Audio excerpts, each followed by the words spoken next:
Hello and welcome to the Trowers Hamlins podcast series on leadership. I'm Sara Bailey, the senior partner of Trowers Hamlins, and we're exploring different values in leadership, in particular empathetic and empowering leadership. I'm very excited today to welcome Melanie Lawson, who is the founder of Bear Biology. Welcome, Melanie. Thank you. Melanie, would you like to just say a few words about what Bear Biology is? Yeah, absolutely. Thank you for having me.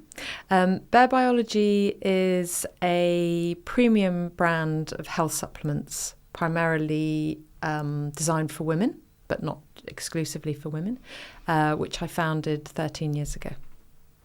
And you founded it from a very personal experience, didn't you? So Yes. How did that sort of, I suppose, early chapter in your life shape the kind of leader you wanted to become, but also why did you promote the brand? Why did you create the brand? Do you want me to tell a little bit about the That would brand be story? fabulous. Yes. So I have a background in advertising and marketing. And on top of that, I also have a history of OCD, quite a lot of mental illness in my family. And after my second child, I had postnatal depression. My mother had had very bad postnatal depression, had been in hospital and in and out of hospital a few times during her lifetime. So I turned to nutrition for help and support and did quite a lot of research. And omega-3 was a key part of my recovery because not enough people know that a big part of our brain is made of omega-3.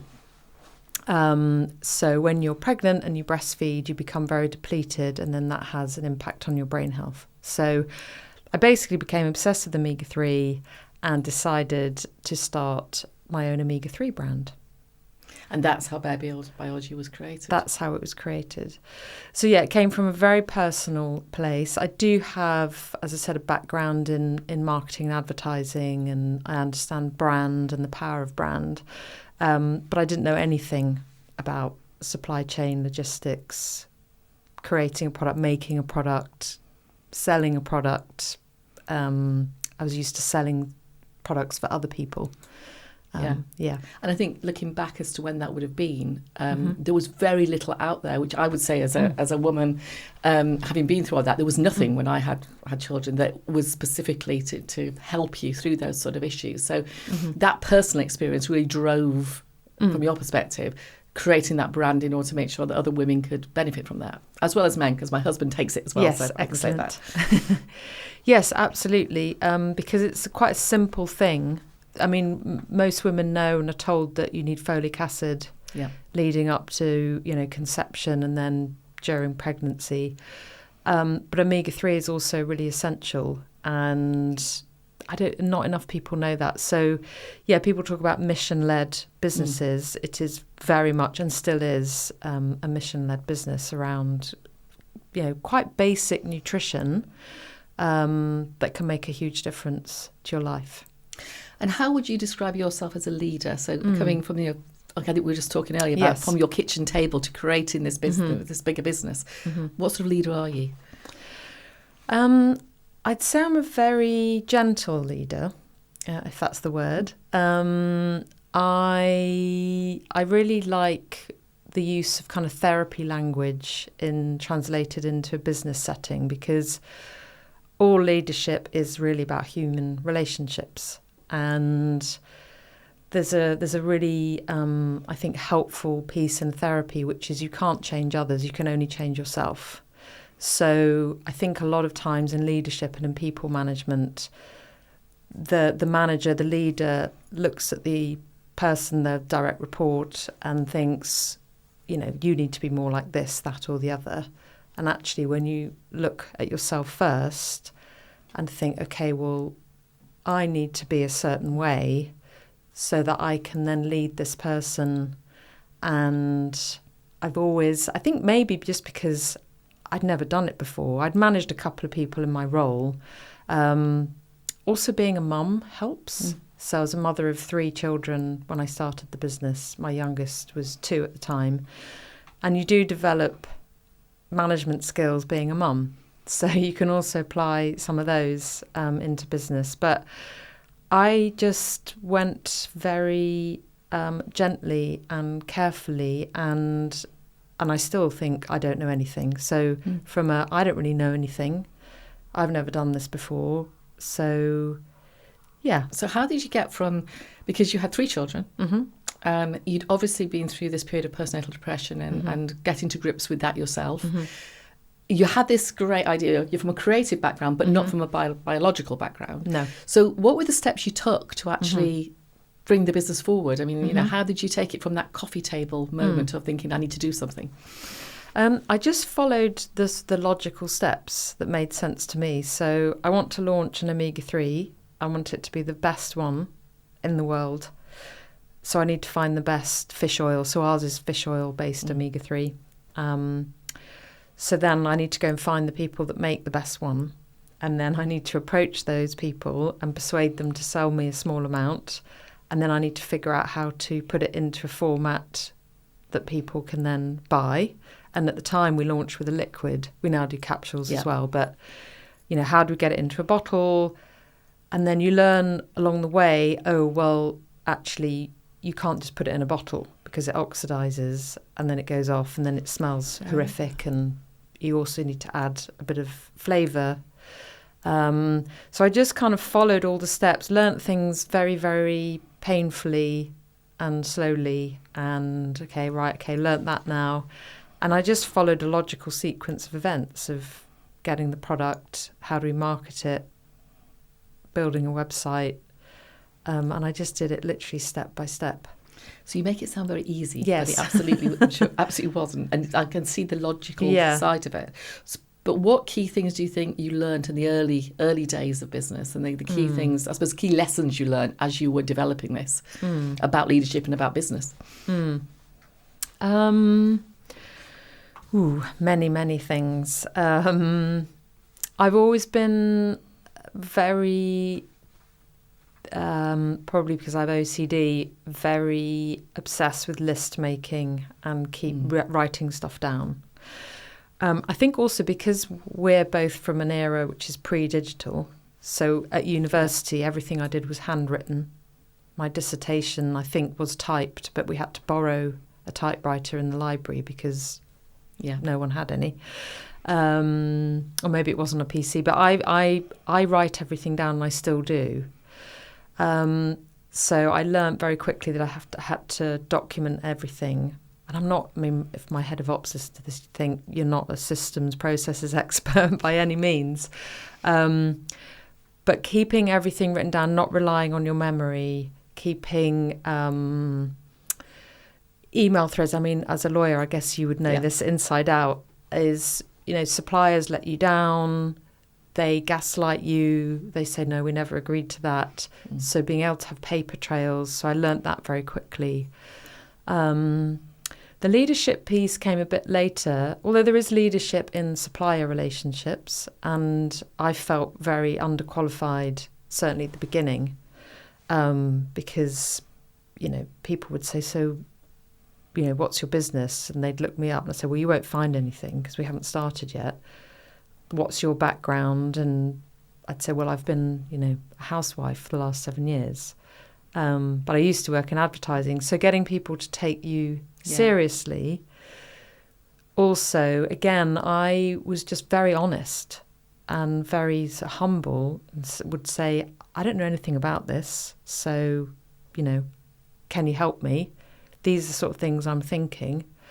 So I learnt very, very early, not that I ever did, but not to pretend that I knew what I was doing or talking about. And I think I imagine a lot of people feel they have to present in a certain way, and people will either see through it or think there's something up and don't trust you, or you'll then get caught out and you'll be really embarrassed and it's all really hideous. So just being very humble and honest about what I did and didn't know.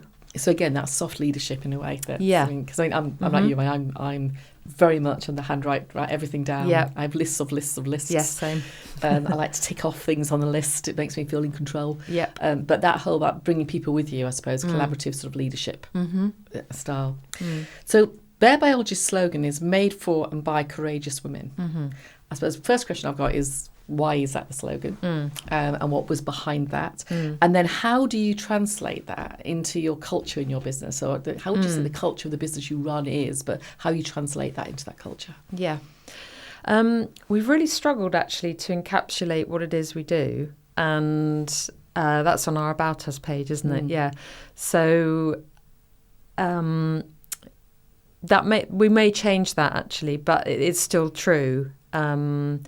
In that, I think I mentioned to you before we came on air that we do get complaints from people saying, "Oh, stop banging on about being female founded, and stop banging on about women and women's health," and sometimes it's women who make these complaints, which I find odd, but that's their viewpoint. But it does, being a woman does involve being courageous on a daily basis in a way that men just cannot understand.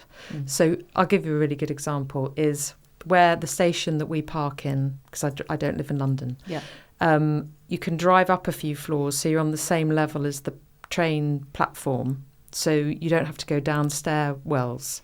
So I like to park there. My husband finds it infuriating because it takes longer to drive up. And I was like, yeah, but when I'm on my own and I come back late and it's dark, I don't want to walk down a stairwell because I'm scared. And you learn that from a very young age. And we also talk about this on our About Us page. I've sat in many meetings when I worked for other people with crippling period pain, or, to get really graphic and TMI, thinking I'm going to flood and then I'm going to stand up and this is going to be super embarrassing and I'm really stressed out right now, but I have to look like I'm listening, but actually I feel really unwell. Or when I was pregnant and couldn't let on that I was pregnant, and I remember sitting in a meeting with Sainsbury's, or our client, and thinking, oh, I'm going to be sick, I'm going to be sick, I'm going to be sick on the meeting room table. And having to grit your teeth, and those are all, just things that we all take for granted, that we just do them because we're a woman. That's just the tip of the iceberg, right? Then you go through perimenopause, menopause, and there's a lot of work that's been done, menopause mandate, with people like Alice Smelly and Mariella Frostrup, thank goodness for them, of what it's like to be in the workplace and, going through all of that and having to hide it all.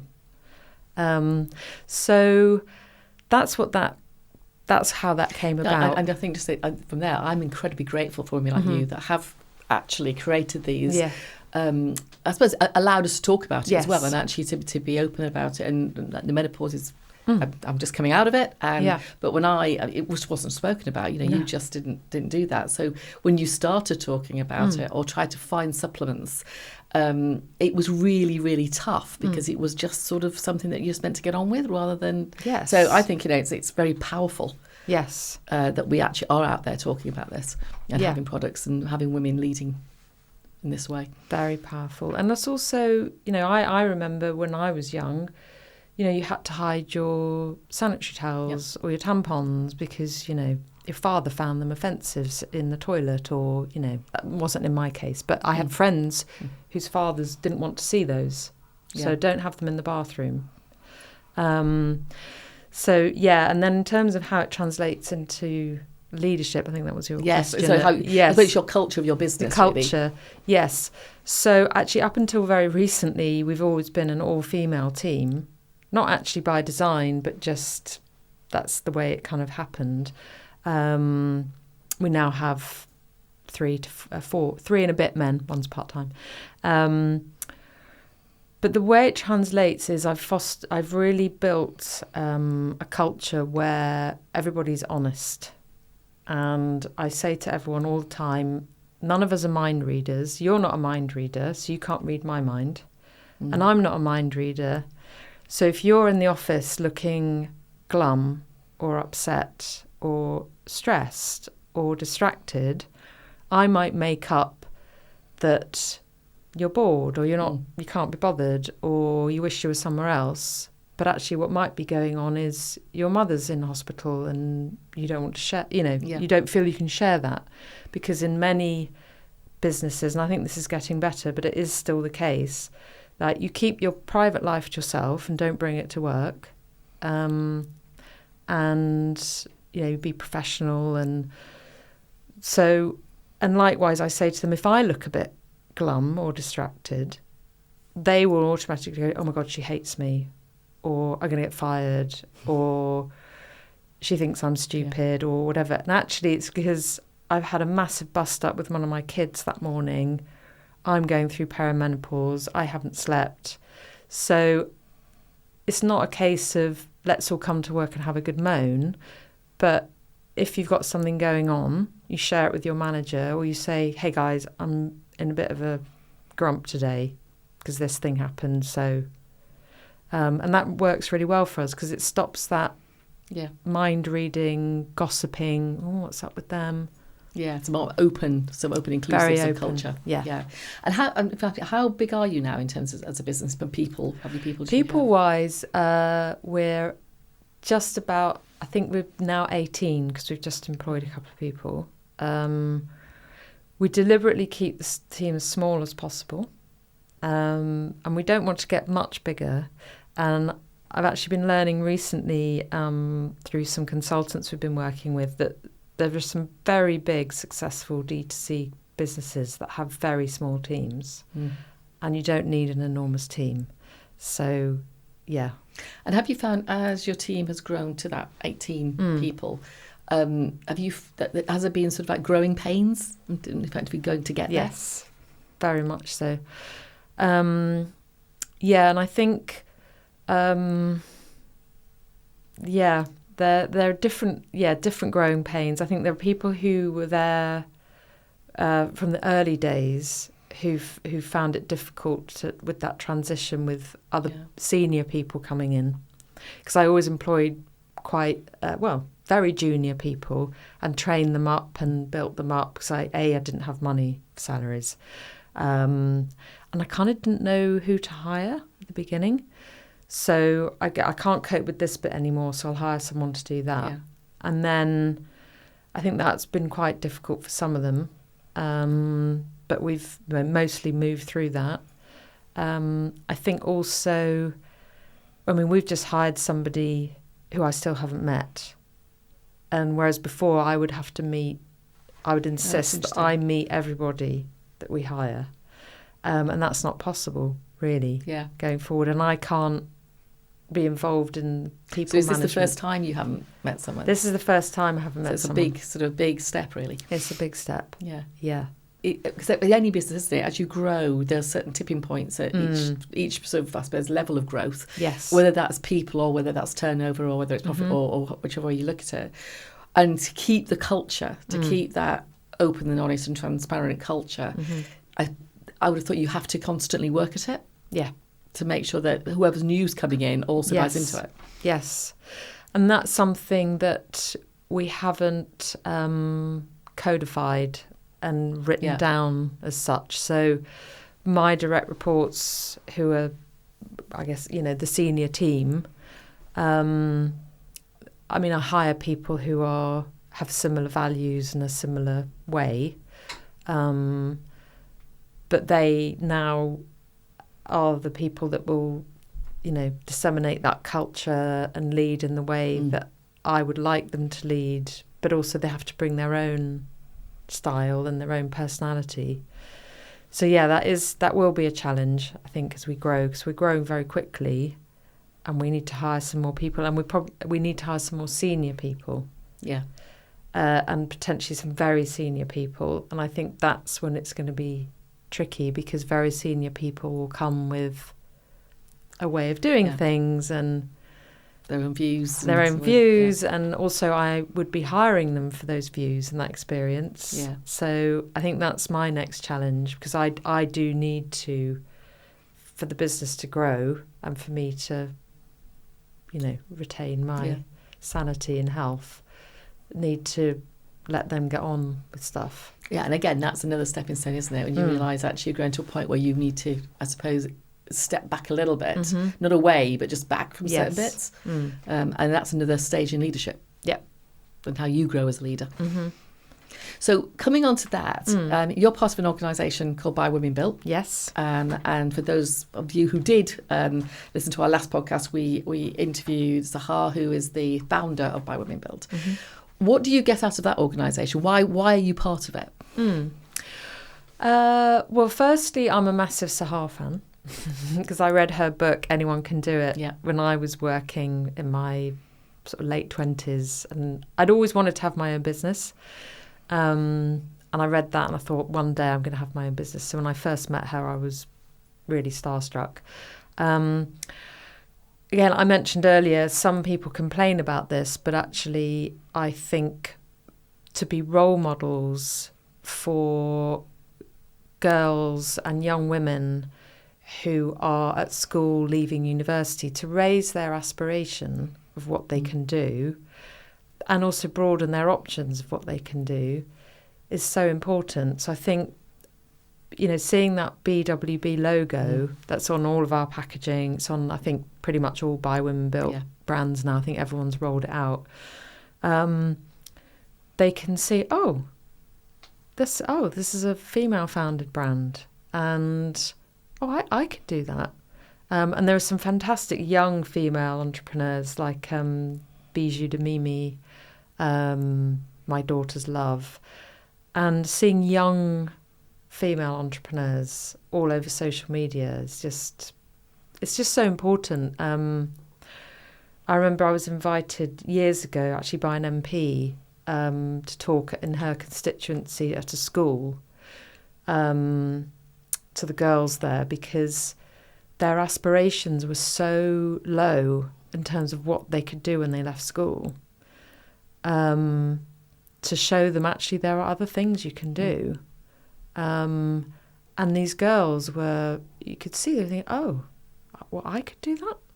Yeah. But they need to see those women. Yeah, you have to have that role model and to understand it's possible, the art of the possible. Yeah. Really. Yeah. I also think it's a really interesting thing about female leadership, which is about, you can do it your way. You don't have to be in a certain mould. Yes. And you obviously proved that by the terms of your type of leadership. So when you started this, did you see, being in the advertising world, which I suspect was quite a challenging world at the time you were in it, did you see role models yourself for doing this other than Sahar and her book, or was it just something you knew you wanted to do, but you knew you wanted to do it your way? Yeah, I always wanted to do it, and I had lots of ideas in my 20s around businesses I'd like to do. There weren't many people at the time. I remember Jo Malone stood out, and Brady. Karen Brady. Yes. Yeah. She was kind of around. There weren't many. So Jo Malone always stood out for me. Jo Malone. That was the one that I just remembered. Yeah, that I could really think of at the time. And then Sahar. Yeah. Her book. So I think now there are way, way more. And there's, Charlotte Tilbury, Trinny Woodall, and the fact that, their brands are their name is really helpful.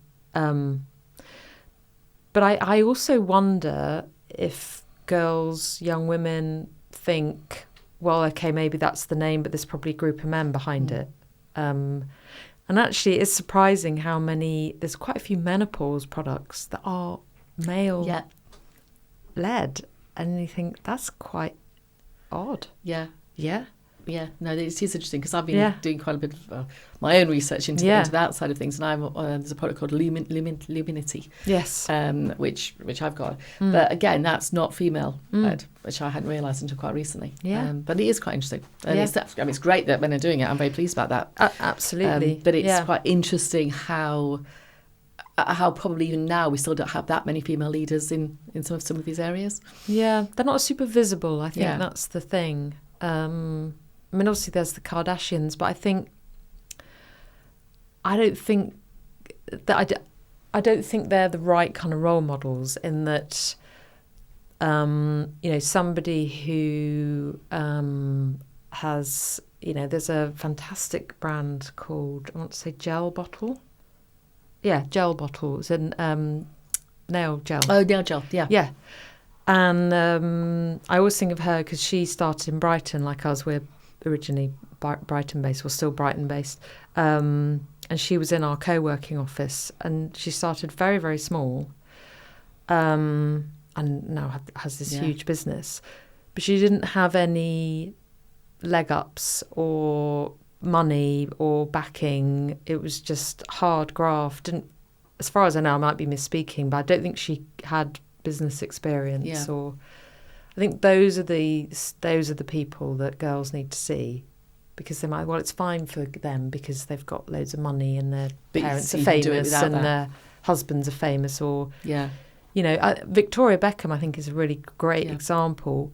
But however, and you watch the documentary, and then the thing that people seem to be talking about most was, well, David has to keep bailing her out, and then that's a shame. Yeah, because she's still very highly successful and phenomenal, and I have so much respect for her. But it's then like, well, David. And is there a support mechanism around? So one of the things I find really interesting. I mean, I'm a lawyer, so. Mm-hmm. No one trained me about business. I ended up running a business by default almost, because you become manageable, but you've got people around you that are really good at it. But is there a support mechanism for you to be able to go and get help as to, well, when it gets to this point, we need to do this, or how do I raise capital, or those sort of, I suppose, those questions that you don't want to work. You can't afford to keep going to get formal advice on it, because you just don't have that capital. But is there a place to go? Does By Women Built help with some of that? Oh yeah, absolutely. So 100%. By Women Built help with all of that, and they have different, because they're so big now. Yeah. I can't remember how many brands they have on their books. It's really big now. It's really big. So they've recently created sort of different subgroups almost, so for different stages you're at, because the kind of the problems, the issues, the questions we have at our stage are very different to when you're starting out. But businesses that are at our stage can advise on businesses that are at an earlier stage than we remember what that was like, and we can advise on that. And then there are businesses that are way ahead, like Trinny Woodall, for example, who then can offer other advice to people maybe who are more at my stage. Yeah, so it's that peer group support. Yeah, exactly. Exactly. And you partner with By Women Built, don't you? Yes. And then there's, I think, NatWest are a partner. Yeah, Rothschilds. Rothschilds, I have to say, are phenomenal. And I've spent quite a bit of time with them, and they're just so supportive, and they have so much great stuff to share. And NatWest, actually, I will shout out to, because I actually did the NatWest Accelerator when they first did it about 10 years ago, when it was called Entrepreneurial Spark. I think they've rebranded it now. So if you can get into a NatWest Accelerator, they're really good and very helpful. And that's worth doing. That's sort of what you need, that sort of network. I mean, I was at a BWB IP breakfast last week, and it was brands who have achieved a certain level, but IP is something that it looks expensive at the beginning, but if you don't get it right, it could be even more expensive. And it was actually lessons learned and talking about how you do that amongst the group, as well as there was lawyers helping sort of go, this is what you can do, or this is what you can't do, or actually you could do this bit which might help you. But I thought that was invaluable, because otherwise people can have these amazing businesses and then suddenly find out that someone's trading it elsewhere and you can't do anything about it, which is really difficult.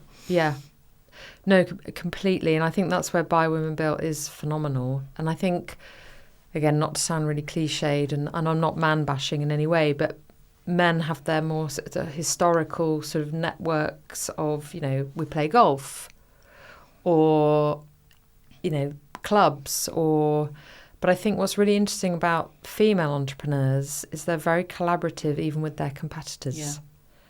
So I know several of my direct competitors very well, and we help each other out with things. I mean, obviously not. Some things are boundaried. But we help each other. And I've really noticed that in By Women Built, that we're happy to share, and we're happy to share stories that potentially maybe some men wouldn't share because they think, well, that's embarrassing admitting that I made that mistake. Whereas we'll share, okay, don't make the mistakes I made. Yeah. Here they are. And actually, very much in the legal world, in the senior partner world, we've got a great group of both men and women who share a lot.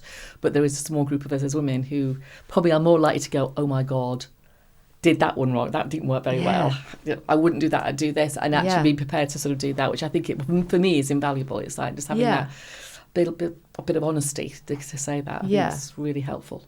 I think women are naturally, we just share more. Yeah. Because, when we're young, we go to the loo together and we talk about together. And we talk about the icky stuff together. Because you go, well, do you have that thing? Or so I think it's just in our nature to share the wisdom and the experience. And so looking to the future, where do you want to take Bare Biology? What's the ambition? What's the goal? Well, in the very early days, my goal was, can I even do this? Because we've never taken investment. Yeah. And in the early days, it was, could I make enough money to send my children to private school was my kind of goal. And I remember, I think it's the Cambridge Satchel Company lady. Yes. That was her. Yeah. And I'm thinking, right, I really, that's. Yeah, she spoke at something, was talking about it. Yeah. That was my original goal. Then the next goal was, could my husband leave his corporate job and the rat race and the commute and the long hours, and could the business sustain the whole family? So we reached that milestone 4 years ago. And the next one really is to really grow. So we're growing a lot. Yeah. But the next phase is taking it to the next level. And that's where we need to start looking at senior hires. Maybe some investment. We're considering it for the first time. Maybe not. Maybe we borrow money because there's something very lovely about being the only owner. Yeah. And our brand mission is to be the brand women trust with their lives. So that's lovely. Yeah, that's really good. Strong. So that is our big lofty goal, and to be able to serve women at every stage of their life, because we go through lots of stages of puberty, starting periods, then the fertility period, then the having babies, and then the post babies, and then the more babies, and then the perimenopause, and then menopause, and then postmenopause. Yeah. And they all bring different challenges, but also, when you get to our stage, you have maybe aging parents. You also have, teenage or, kids in their 20s who are then going through their things. So, the woman in the house generally will then be buying stuff for the husband, for the partner, for the children, for the mother, for the grandchildren, and women are generally the purchase decision makers, aren't they? So it's the brand women can trust with their lives, but the lives of their loved ones as well. So a lot of our customers buy for their teenage daughters as well, and their mothers and their partners.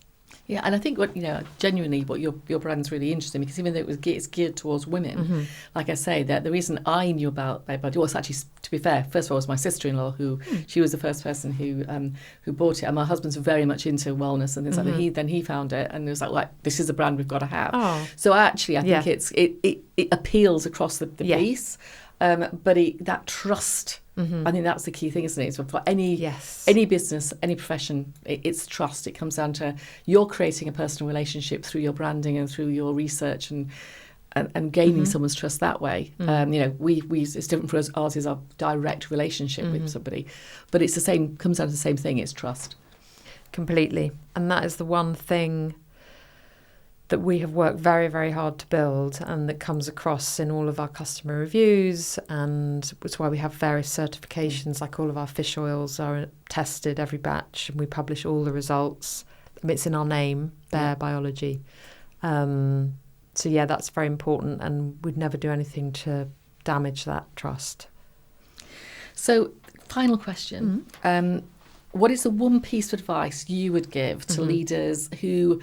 I use the word empathetic because that's just I feel quite strongly about leadership doesn't need to be dictating what anybody's doing. And I think what you've described to me is very much an empathetic leadership model. It's an open model. It's about trust. It's about bringing people with you, collaboration.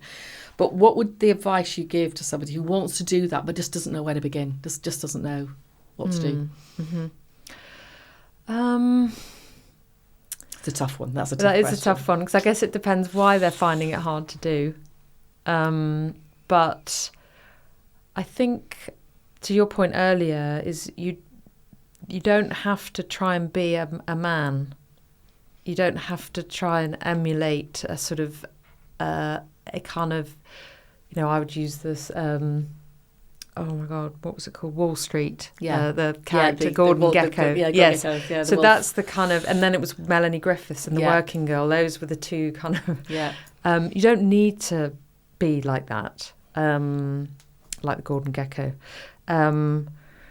I think one thing when I read that question when you sent it over, and was something that sprang to mind, which is a thing that's used in therapy, which is, have you heard of a drama triangle? Yes. So in a drama triangle, which you can apply to all relationships, and they happen at work, is you have a victim, a persecutor, and a rescuer.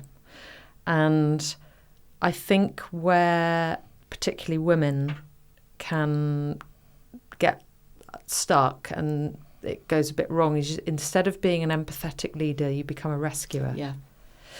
And I've done this, and then it's backfired and not ended well. And I see people on my team doing it, and I say, are you helping them or are you rescuing them? And rescuing is, oh, don't worry, I'll do it. Or, just taking on too much and then thinking, wait, hang on a minute. I'm really overwhelmed and overloaded because I'm doing your job and your job and your job for you, rather than having the perhaps more difficult conversation. You end up just doing it because it's easier and it's quicker and it's less awkward than saying, no, you do have to do this. And I heard a really good thing recently on a podcast, and I can't remember his name, but he's the founder of Shake Shack. Highly recommend. He was on Tim Ferriss, which is one of my favourite podcasts. And he talks about a quadrant which they have on all of the mirrors in their staff rooms in Shake Shacks, which is can, can't, will, won't. Oh, that's interesting. Yeah, and can, can't are aptitudes or technical skills, and will, won't are attitude. Yes. So can and will, excellent. They're your star employees. Can and won't, that's a problem. So they need working on, and if they don't change, they need to leave pretty soon. Can't but will are the people who need coaching and helping. So they don't know how to do it at the moment. But they're willing to do it. But they're willing to do it. And I think that's really helpful, because I think what I've done, and I think a lot of people do, not just women, I think men do it as well, but I think especially women, and especially if you're a mother, because I've done this to my children, is you rescue them. Yeah. So there's a difference between being an empathetic leader. Yeah, I agree. And being a rescuer. And I think that's because I'm exactly the same. I have been a rescuer. Yeah. And I actually had a male boss who was very, very good at saying no, that you're not actually helping them. Yes. You're not actually going to help them be a better lawyer or better, because you're just taking it off them and doing it. Yes. But also interesting, even in personal, I think as a mother, you are used to it. You want to. It's your natural instinct is to rescue. Yeah. You don't want to see someone flounder. No. And actually to learn, because I've also had some therapy, and that was one of the things that I learned was sometimes you have to step back, and that could be really difficult, but it is much more empowering than actually sort of not doing that. And again, for me, from the empathetic side as well, is you don't have to. It doesn't mean you're just nice all the time. No. Yeah, you have to make very difficult decisions. Yes, absolutely. And stick by them if you have to do that. Yeah. And I think I used to be terrified. I mean, I still find it stressful giving someone feedback. But as long as it's done, it's fair, it's delivered with kindness, it's not your responsibility how that person accepts it. And the other mistake that I have made is I give the feedback and then I kind of take it back again. Yeah. So I think having those watch outs. That's interesting. Yeah. So give the feedback and then suddenly you sort of rescue it again. let them sit with it. Yeah. And I think it's actually a whole programme now called Radical Candor, which I really recommend. Oh. So there's a book called Radical Candor. There's also a TED Talk, and then you can get training from accredited Radical Candor trainers. But I think she's ex-Google, and it's how to give. It's ruinous empathy, which is effectively like rescuing. A radical candor is, I need to tell you this thing, and I'm going to do it with kindness, but you need to hear it. Yeah. And I think that's really useful. Even just the TED Talk's useful. Yeah, and also it's the whole point about it. It's not for you to. All you can do is try and get them to hear. If they don't want to hear, then that's on them in a sense. Yeah, as my daughter would say, that's a them problem. Yeah. Thank you, Melanie. That was. I mean, I could carry on for ages because it's so interesting, and I think the whole developing not just the business but the product and from that position that you were in and as a woman, I think is fantastic. And thank you very much for being such a great role model as well. Thank you. Thanks.